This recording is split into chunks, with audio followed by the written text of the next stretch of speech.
दोस्तों, स्वागत है आपका हमारी नई वीडियो में। तो आज हम यहाँ कुमाऊनी लोकोक्ति और गढ़वाली लोकोक्ति के कुछ अन्य क्वेश्चंस देखेंगे जो हमारी आगामी परीक्षा के लिए काफ़ी महत्वपूर्ण है। तो आइए शुरू करते हैं।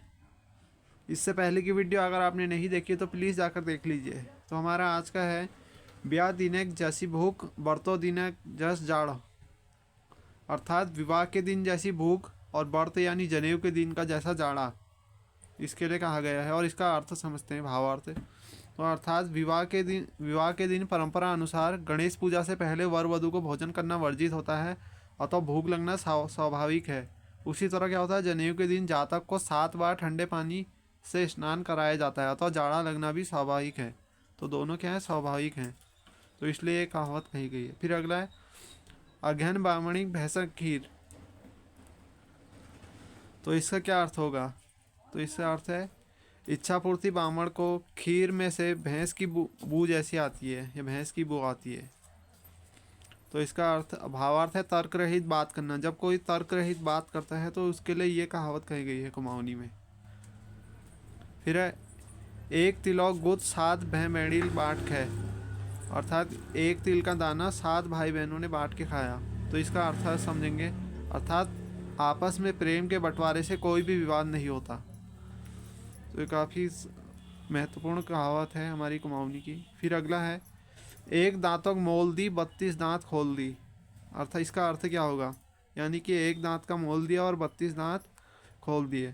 तो इससे भावार्थ हमारा निकल के आता है छल कपट कर किसी वस्तु पर अधिकार प्राप्त करना।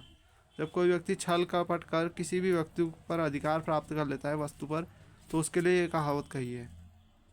फिर अगला एक दिनों पूर्ण द्वि दिनों पुन तीसरा दिन भैंसक दुन, इसका अर्थ क्या होगा? पुन का भावार्थ यहाँ पर जो हमारा पौण कहते हैं, यानी जिससे मेहमान कहते हैं, उससे है। तो इसका अर्थ होगा मेहमान कुछ ही समय के लिए पूज्य होता है।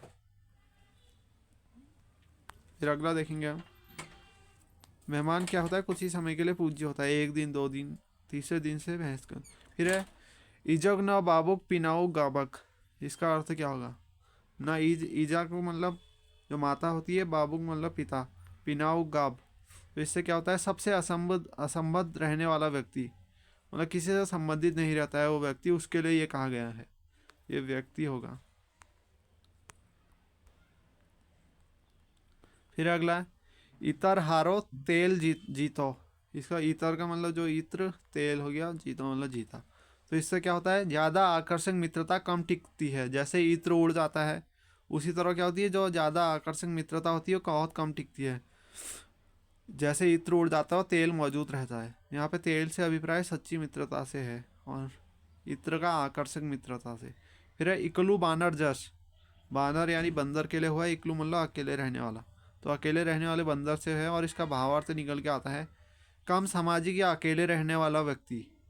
तो उससे क्या बोलते हैं? इकलू बानर जश, जस का मतलब जैसे। फिर अगला है आप ही अवतारी आप ही पुजारी, तो इसका होगा हर बात में अपने आप को शामिल करना।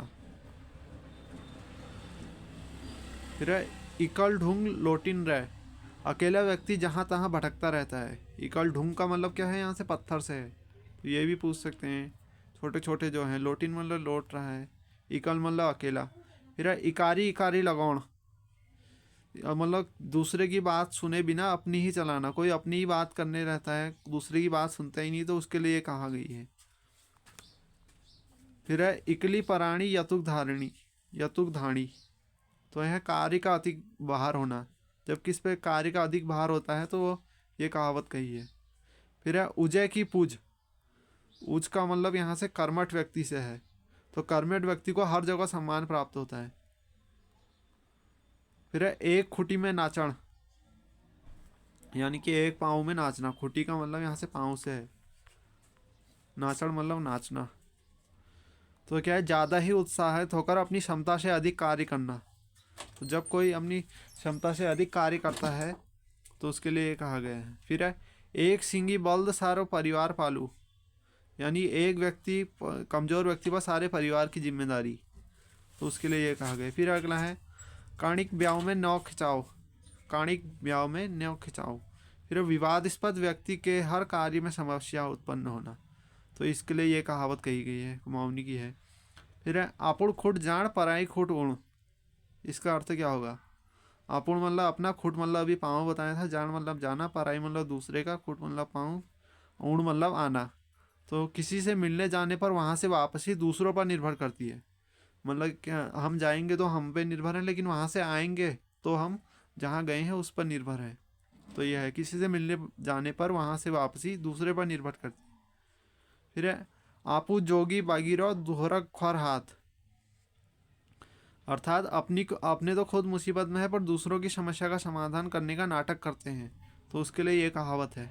फिर है आपू मरी बिगड़ स्वर्ग नहीं दिखा, नहीं देखी, या नींद देखी, ये भी बोल सकते हैं इसको। फिर है अपने किए बगैर कोई काम का अनुभव नहीं हो सकता। अगर हमें किसी का अनुभव चाहिए तो हमें खुद ही कार्य करना होगा। ये है इसका।